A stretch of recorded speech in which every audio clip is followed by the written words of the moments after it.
Bonsoir et bienvenue à notre soirée. On est toujours en Genèse. Je te dis, ça n'arrête pas. Hein? Non, on est rendu 49e chapitre. Et depuis le début, on a glané. Je pense que c'est ça le mot. Merci. Oui. Tout le monde qui me disait que moi je disais glaner, qui est le bon mot, mais les autres disaient que c'était pas le bon. Non, c'est glaner. Des vérités qu'on trouve dans tous ces sujets merveilleux de la Bible. Et comme j'ai dit, c'est le commencement de plusieurs choses, mais surtout ici, c'est le commencement de le pays d'Israël. Les Juifs, ceux qui sont le peuple de Dieu, une place spéciale, et que nous, comme chrétiens, on été greffés dans l'arbre qui est Israël. On est devenu une partie des enfants d'Abraham qui vivent par la foi. Et c'est glorieux. Mais ici, c'est les origines. Et c'est tellement quelque chose de bien, quelque chose que... En tout cas, il y a du stock. Je vais demander à quelqu'un qui est ici, Denise, si tu peux lire... on va aller jusqu'à ça. Jusqu'à verset 7, incluant verset 7. 1 à 7. Genèse 49? Oui. Okay. Genèse 49. C'est bon. Oui, merci. Fait que je suis dans la Louis II. Okay. Jacob appela ses fils et dit, « Assemblez-vous et je vous annoncerai ce qui vous arrivera dans la suite des temps. Rassemblez-vous et écoutez, fils de Jacob, écoutez Israël, votre père. Ruben, toi, mon premier-né, ma force et les prémices de ma vigueur, supérieur en dignité et supérieur en puissance, impétueux comme les eaux. Tu n'auras pas la prééminence, car tu es monté sur la couche de ton père.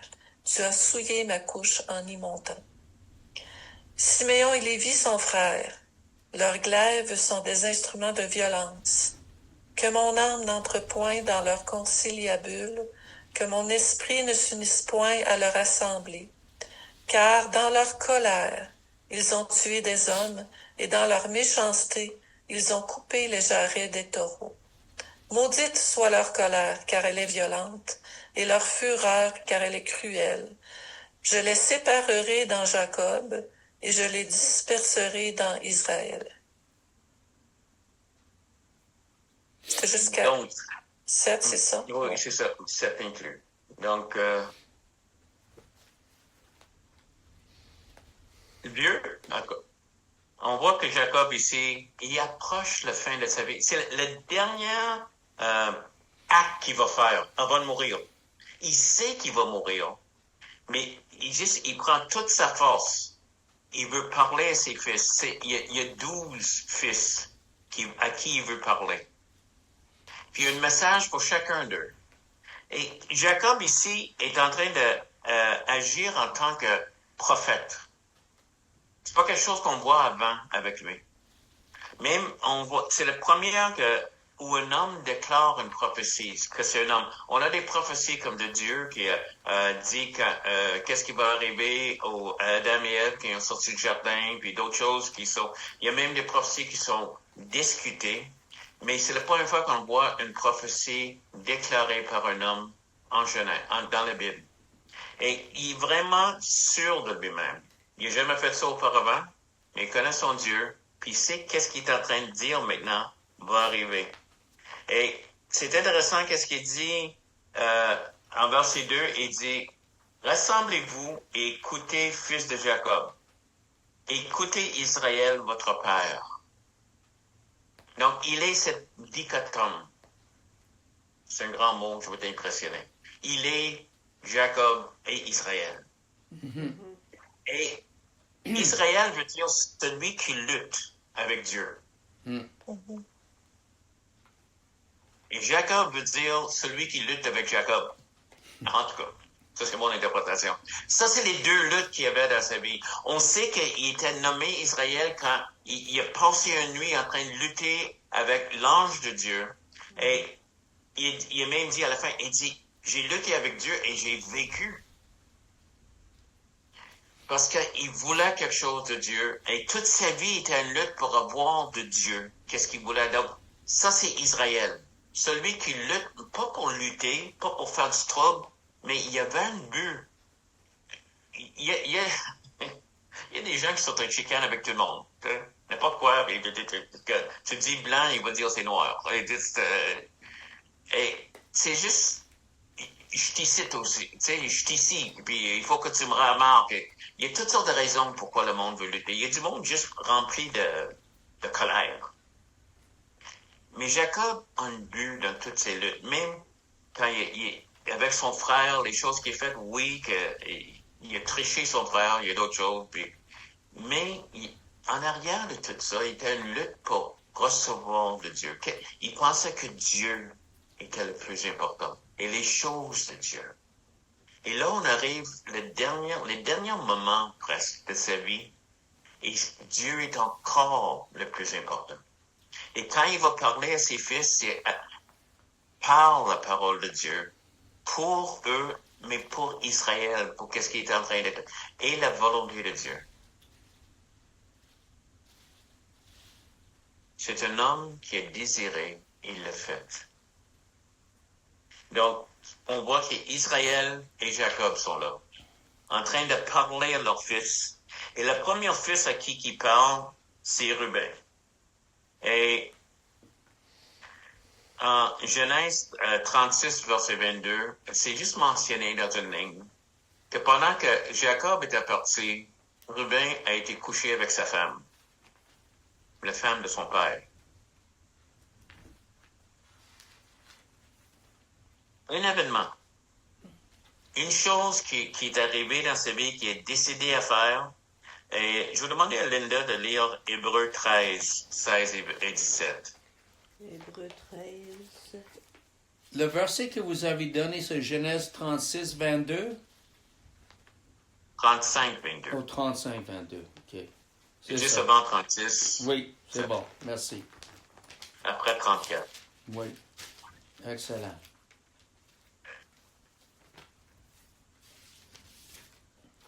Hébreux 13, quel verset encore? 16 et 17. 16 et 17.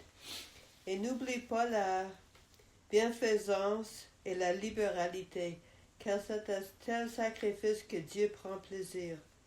Obéissez à vos conducteurs et ayez pour eux de la déférence, car ils veillent sur vos âmes comme devant en rendre compte. C'est 16 et 17, ça? Oui. Oui. Ouais, ok. Excuse-moi, je t'ai donné le mauvais verset. Ok.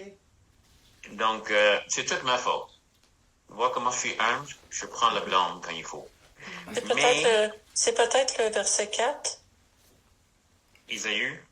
13, Hébreux 13, 4 peut-être? Que le mariage soit honoré de tous? Non. Ah, OK. ok. Qu'est-ce qui est arrivé, c'est que dans le même chapitre ici, on parle d'Isaïe aussi. Isaïe, un jour, a vendu son doigt d'aînesse pour une bol de lentilles. En Oui. C'était un moment, quelque chose. Ici, Ruben, juste un acte. Il a monté, il a couché, et il a perdu.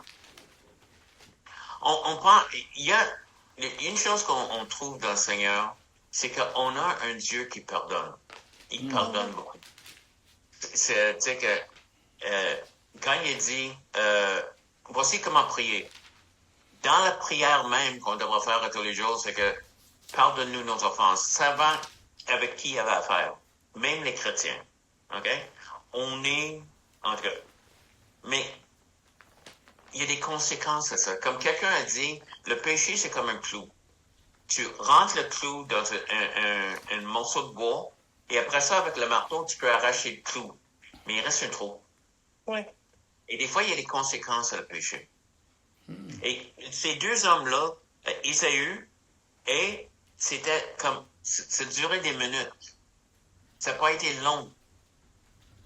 Mais ils ont tout perdu. Et ici, Ruben est dans le chapitre 48, ils sont remplacés. Les fils de Joseph remplacent Ruben et le doigt d'aînesse. Vraiment, c'est donné à Joseph. Il l'a perdu. Et Donc, une des choses qui prophétise sur lui, tu n'auras pas de prééminence. Donc, c'est un mot que ne sera pas reconnu pour quelque chose de grand. Et donc, ça, c'est la première chose pour Ruben. Donc, il n'y a pas de prophète, il n'y a pas de juge ni roi qu'on connaît qui ont sorti de la tribu de Ruben. Lui qui était le premier-né, qui aurait dû être justement le chef spirituel, le chef il a tout perdu parce qu'il est décidé un jour de juste agir dans la chair. Et je suis certain qu'il ne pensait pas qu'il y avait une grande conséquence à tout ça. Mais il l'a perdu ce journée-là. Et, en tout cas, ça c'est la tribu de Ruben. Et il est remplacé dans la bénédiction de le premier-né et donné à Joseph à sa place. Les prochaines deux, c'est Simeon et Lévi. Si on connaît l'histoire de ce qui est arrivé avec eux, c'est que leur sœur Dina, elle s'est faite violer. Et c'était affreux. Je ne peux pas imaginer ça en train d'arriver à quelqu'un. Juste l'idée de ça. Mais leur réaction, c'est ça qui était... Et c'est pour ça que Jacob est ici, il ne peut pas les considérer. Parce qu'ils ont laissé le colère prendre contrôle. Glenn, veux-tu lire Éphésiens 4, 26? Et garde ton doigt là-dessus parce qu'il y a un autre verset que je veux que tu lis après. OK. On va essayer de trouver ça.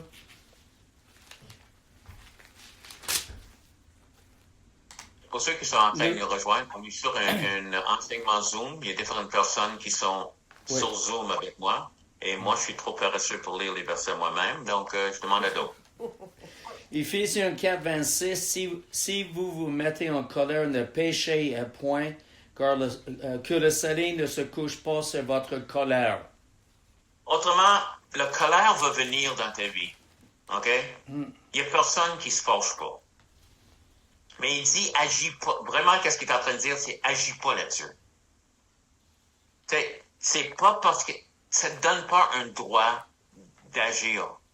Et il y a une chose qui est utilisée, on l'entend beaucoup en anglais, une sainte colère. C'est pas dans la Bible, ça. Il n'y a pas de sainte colère. Moi, ça fait au-dessus de 50 ans que je suis chrétien. J'ai vu beaucoup de monde, et même beaucoup d'hommes que je trouve saints, qui étaient fâchés, mais j'ai jamais vu une sainte colère. On est fâché parce qu'on est dérangé. Nous. Tu as dérangé mon monde, t'es en tort, t'as pas bien fait quelque chose. Mais c'est pas, je suis dérangé pour Dieu. Je suis tanné. OK? Et ça arrive. OK? Tout ce qu'il dit, c'est que, oui, tu peux être fâché, mais pêche pas. Le péché, c'est aller engueuler quelqu'un parce que t'es fâché après. Faire descendre quelqu'un, le faire sentir petit. Tu peux reprendre quelqu'un avec, même d'une manière ferme, même avec une certaine autorité, sans attaquer quelqu'un. Mais ça fait penser à une sainte colère. Oui. Je m'excuse. Tu sais, comme Oui, Jésus, dans le temple, quand il a chassé les vendeurs du temple, c'était une sainte colère. Il était frustré par rapport à Dieu. Puis je pense que des fois, dans notre vie, ça peut nous arriver. Il se passe quelque chose, puis on est vraiment perturbé par rapport à ce qui se passe, par rapport à Dieu. On est triste puis fâché parce qu'on sait. Mais de reprendre avec amour. C'est comme tu dis, là, faut pas... On peut être fâché, mais sans péché. Ouais, c'est ça. OK. Et tu sais, l'autre chose, j'ai dit, j'aurais dû le clarifier tantôt parce que je veux dire, parce que j'ai jamais vu une sainte colère, ça ne va pas dire que ça n'existe pas. OK. suis en train de dire, dans mon expérience, le monde que j'ai vu autour de moi, du monde que je respecte, que je considère très, très avancé dans le Seigneur, plus que moi, je les ai vus faucher, mais j'ai jamais su trouver que leur colère était sainte. OK. Normal, pas péché non plus, même. Tu sais, comme il dit, tu peux être fâché sans péché, c'est correct. C'est pas parce que tu es fâché, tu es péché. Mais Glenn, l'autre verset que je veux que tu lis, c'est verset 31 de le même chapitre. Que toute amertume, toute animosité, toute colère, toute clameur, toute calomnie et toute espèce de méchanceté disparaissent du milieu de vous. Autrement, il donne une liste ici de péchés, des choses pas correctes. Et une de ces choses, c'est la colère. Donc, il faut qu'on voit, c'est que les deux existent. Oui, on va se mettre en colère, mais aussi la colère peut être un peu... Écoute, il y a des moments qu'on se met en colère, pas justement. C'est pas juste. Mais quelqu'un tape ses nerfs. Et il peut pas changer qui il est ou qu'est-ce qu'il est en train de faire. Et je suis en colère. Mais on va retourner vers nos deux frères aussi. Leur sœur s'est faite violer. Et affreux. Peux-tu imaginer? Mais pour ça, dans leur colère, ils ont tué tous les hommes de cette section du pays. C'est incroyable, la rétribution. Même Dieu a dit dans l'Ancien Testament, œil pour œil, dent pour dent. Il y avait une certaine limite à la vengeance. Ça, c'était juste la colère relâchée. Et c'était pas correct. C'était meurtrier. C'était juste, ça a pris contrôle. Et ces personnes-là, et à cause de ça, ils ont perdu aussi dans leurs droits. Donc, qu'est-ce qu'il est en train de dire? Verset 7. Donc, qu'est-ce qu'il a dit? Simeon, je vais te séparer en Jacob. Autrement, il devenir jamais grand. On va pas le lire, mais en Nombre 1, 23, une des choses qu'ils font en Nombre, c'est ils ont calculé le nombre de personnes en Israël. Donc, souvent, on trouve le numéro de personnes qui sont là. Différentes étapes de la vie d'Israël, surtout dans ces 40 ans dans le désert. Mais quand ils sortent de l'Égypte, quand ils débutent ces 40 ans, ou juste au début de le voyage vers la terre promise, quand ils ont calculé, Simeon, c'est le troisième plus grand des tribus, si tu regardes les chiffres.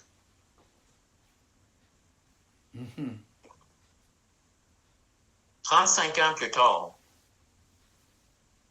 ils ont perdu 63% de tout le monde.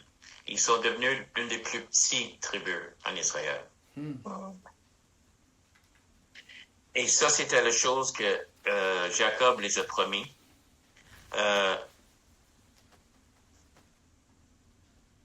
OK, c'est ça. Donc, à cause de le petit nombre, OK, je vais demander à Denise de lire encore Josué 19, 9. Josué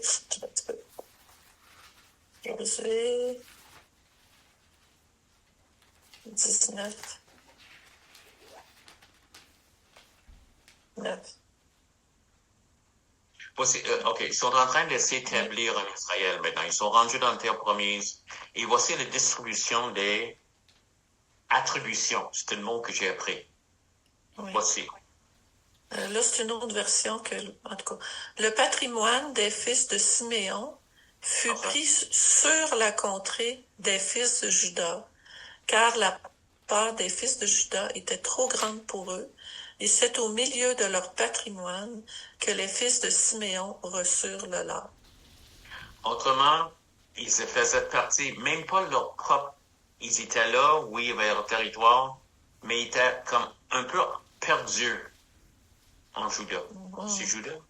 C'est ça? Oui. Oui, c'est ça. C'est ça qui t'a promis. Tu seras dispersé et tu seras à cause encore, un acte de colère. On a un homme qui voulait juste coucher avec une femme. On voit que Isaïe, même, il a vendu son droit d'aînesse pour rien, pour une bol de je sais pas quoi. Et maintenant, on voit un autre acte on va le faire. Et même Dieu peut le pardonner. Dans le temps, il y avait certainement des sacrifices, même si c'était pas établi comme dans la loi. Il y avait peut-être du monde pense de même, je sais pas. Mais non, on ne pouvait pas revenir de cela. Et ces actions, encore les conséquences. Il y avait toujours le trou qui a laissé le clou. Le clou est pardonné. Mais il y avait ce trou-là.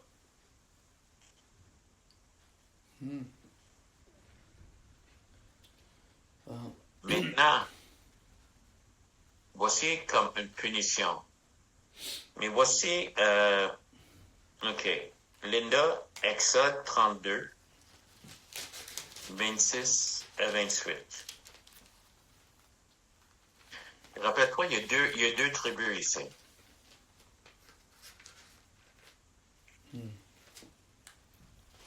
Exode 32, 26. À 28.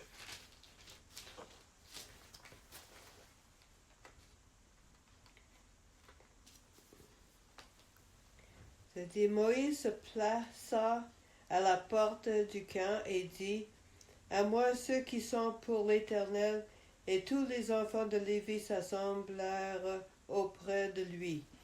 Il leur dit, ainsi parle l'Éternel, le Dieu d'Israël, que chacun de vous met son épée au côté, traversez et parcourez le camp d'une porte à l'autre, et que chacun tue son frère, son parent.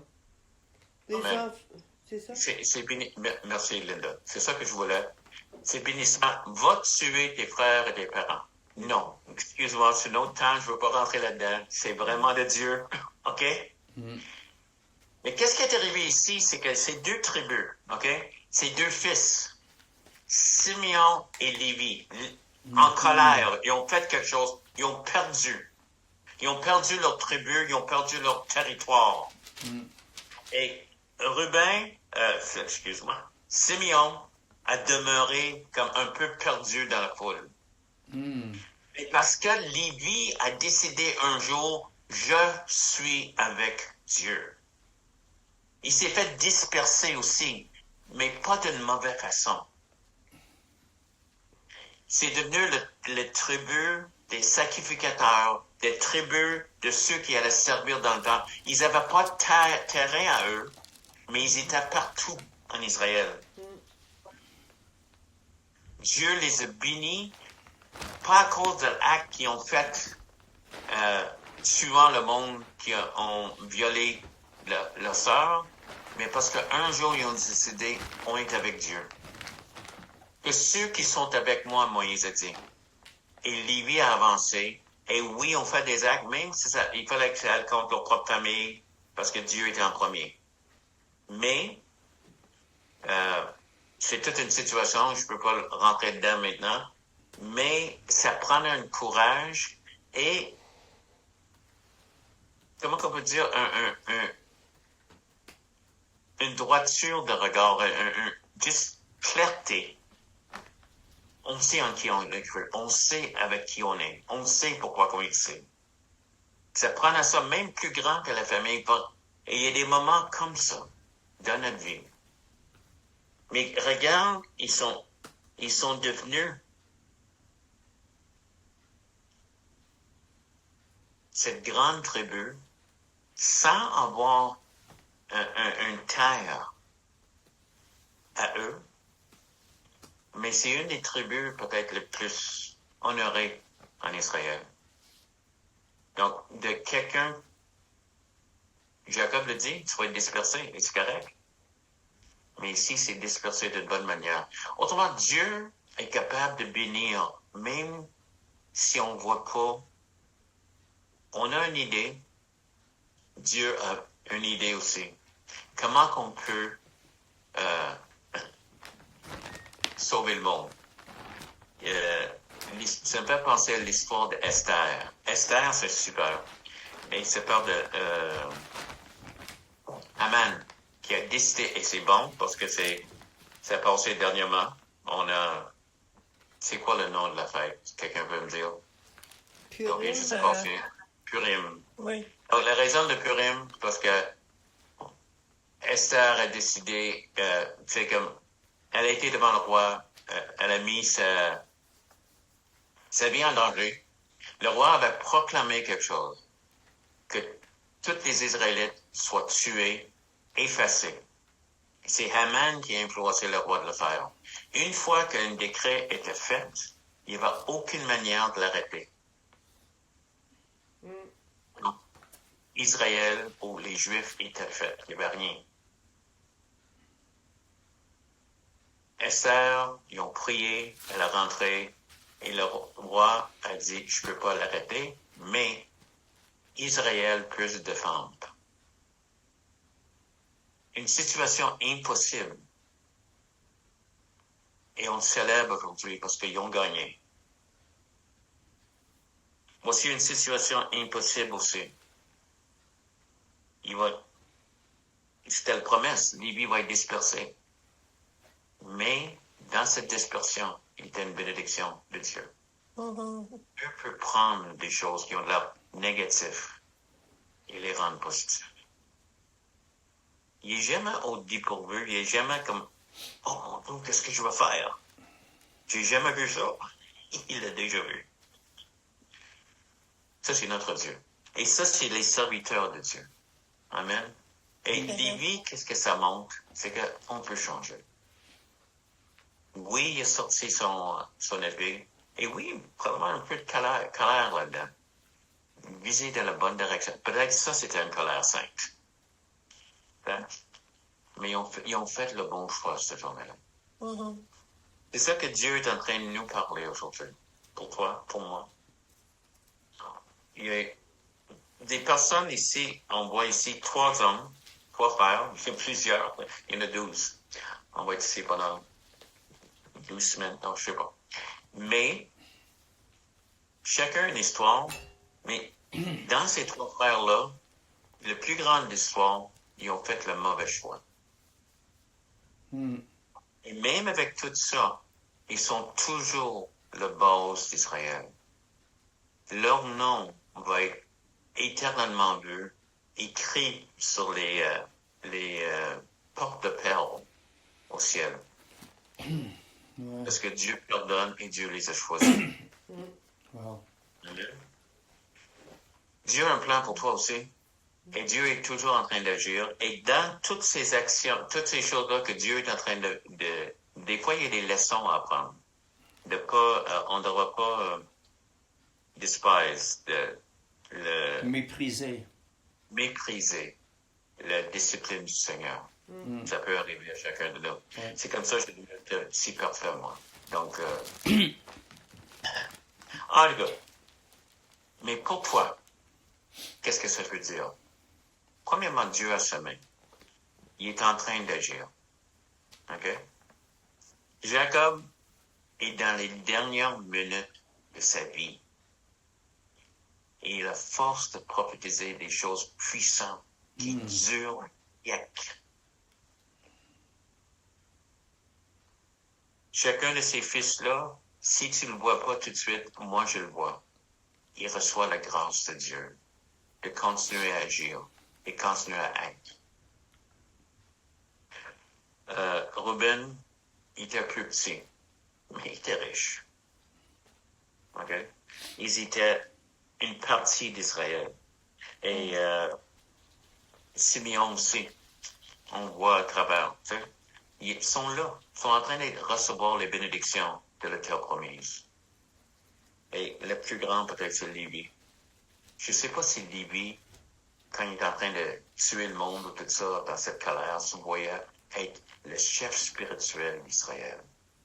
Une autre chose qui est peut-être qu'il faut qu'on voit, c'est que Ruben, qui était le aîné, était supposé être le chef spirituel aussi.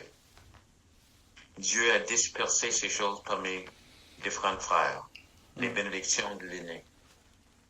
Parce que j'ai l'impression qu'il y avait une sagesse là-dedans aussi. Non, pas l'impression. Je sais que Dieu est sage. Amen. Ouais. Donc, mets ta confiance dans le Seigneur. Laisse-les diriger ta vie. Si tu manques c'est pas fini. Il y a encore quelque chose pour toi. Et si jamais les circonstances changent pour toi, de telles promesses est toujours en dessous de tes pieds. Amen. Parce que Dieu peut te bénir. Alléluia. Amen. Merci de m'avoir écouté. Écoute, il y a toutes sortes de directions en dessous. Tu peux les trouver en dessous de nos vidéos. Comment nous rejoindre. Fais une partie avec nous. Ça, c'était le mercredi soir. On regarde l'Ancien Testament. On est rendu presque à la fin de Genèse. Et mais tu seras bienvenu. L'adresse Zoom est ici. Si tu veux m'écrire, mon adresse courriel est là. Dimanche matin, on aimerait ça que tu viennes nous rejoindre si tu es dans la région de Québec. On a notre église maison. Et aussi, l'église maison à Saint-Augustin, l'adresse va être là aussi. Et on est sur Zoom le dimanche matin, si jamais tu peux pas te rendre ici. Tu vis quelque part d'autre. J'ai-tu couvert la liste? Wow! Il y a toutes sortes de manières de venir ici. Et un jour, tu auras la bénédiction de lire un verset. Parce que j'ai besoin du monde qui lit des versets. Sois béni. Oui. Merci de m'avoir écouté. Amen. Bonsoir. Recording stopped. Amen. Amen. D'autres choses? Est-ce que Oui. les choses... Oui, lorsque je vois ces deux choses-là, les versets qui me reviennent à l'esprit, votre péché, sachez que votre péché vous atteindra. Et ne vous y trompez pas, on ne se moque pas de Dieu, ce qu'un homme aurait semé, il le moissonnera aussi. Puis je lis en effet d'un commentaire, Ruben, il aurait dû recevoir la bénédiction prééminente parce qu'il était le premier-né. Mais à cause qu'il a souillé, en effet, le lit de son père, lorsqu'il s'est couché avec le concubine de son père, alors il a abandonné la place de prééminence dans sa vie et il est devenu le chef des tribus d'un peuple pastoral qui se sont établis à l'est du Jourdain. Selon Nombre, chapitre 32 et les premier verset jusqu'au verset 33. Alors, c'est ça. Comme j'ai dit, c'était un peu perdu en Juda. Oui. Comme Dieu l'avait dit. Mais oui, c'est dommage, mais il était dans le terre promise. Et ça, pour moi, ça montre aussi le pardon de Dieu. Dieu Oui. est grand. C'est ça la chose que Dieu veut. Il veut bénir, mais en même temps, il ne peut pas bénir le péché. Oui. Il pêche puis recevoir. Il veut que ce soit réglé, mais il veut que le péché... Tu sais, on le dit souvent. Dieu haït le péché, mais il aime. Le pécheur, les pécheurs. C'est ça. Oui. C'est pour ça qu'on témoigne de ça. Oui. Et, Mais, même dans l'Église. oui. Même dans l'Église, il y a quelqu'un qui a péché comme... Oui.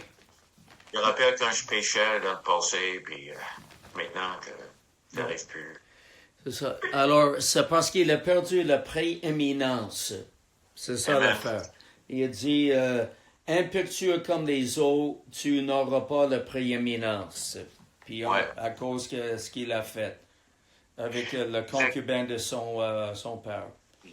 Mais c'est exactement ce qui est arrivé aussi. Oui. Il n'y a jamais eu de roi, il n'y a jamais eu de prophète, il n'y a jamais eu rien qui est sorti de lui qui... il n'est pas le seul tribu comme ça, mais certainement lui, qui était le premier-né, ça aurait dû être lui qui avait certaines choses comme ça. Qui est en train de dire. Exactement. On va voir la semaine prochaine Judas qui reçoit beaucoup, comme autrement. Le sceptre ne se séparera pas de Judas. Oui. Sceptre. Oui. Oui. Oui. En tout cas, j'ai beaucoup aimé ça, l'enseignement ce soir. Effectivement, de constater la différence, surtout entre ce qui s'est passé entre Siméon et Lévi. Tu sais, j'avais jamais cliqué là, cet épisode-là dans Exode, que Lévi se lève dans Exode. La Ou dans fin Genèse, que Lévi se lève debout quand Moïse appelle le peuple qui est vraiment des autres, puis ça parle pas des autres tribus, là, ça parle de deux autres. Non, ça Qui sont levés, puis qui ont pris position. Tu sais, quand je lisais les prophéties d'Israël pour ses enfants, je lisais ça, puis ça me disait pas grand-chose, honnêtement, là. Mais je trouvais ça très parlant. J'ai beaucoup aussi aimé l'analogie que tu as faite avec le clou. Tu sais, quand tu enfonces un clou, puis que finalement tu l'enlèves, il reste un trou, il reste une marque. Tu sais, quand on pêche, oui, le Seigneur va nous pardonner, puis tout ça, mais ça laisse des traces dans nos vies, là, tu sais. Dieu veut nous restaurer, tout ça, mais veut pas, on a appris une leçon. C'est ça. Fait que, en tout cas, j'ai beaucoup aimé. Exactement. Un peu comme les criminels qui acceptent le Seigneur. Il y en a quelques-uns qui étaient complètement pardonnés de la loi, mais d'autres obligés d'aller en prison. Ils ont demeuré chrétiens en prison. Oui, Mais c'est juste que l'acte, il ne pourra pas être effacé complètement. certainement. Oui. C'est ça, comme... Oui, comme Denise a dit, ça peut laisser les traces dans nos vies, mais ça peut laisser aussi les traces dans la vie des autres contre qui nous avons péché. Oui. Ouais. C'est ça quelque chose qui est dommage avec nous, c'est qu'on affecte toujours d'autres mondes. Et c'est ça. C'est comme si c'était juste entre nous et le Seigneur. OK? C'est rare, c'est ça. Oui. Donc, je me sens en dedans de moi une chose qui m'appelle de faire mon souper. Bon appétit. Merci pour le message. On se voit dimanche. OK, Bonne bye-bye. Merci, gang. Merci pour ce soir. Merci, bye-bye. Merci, Donald.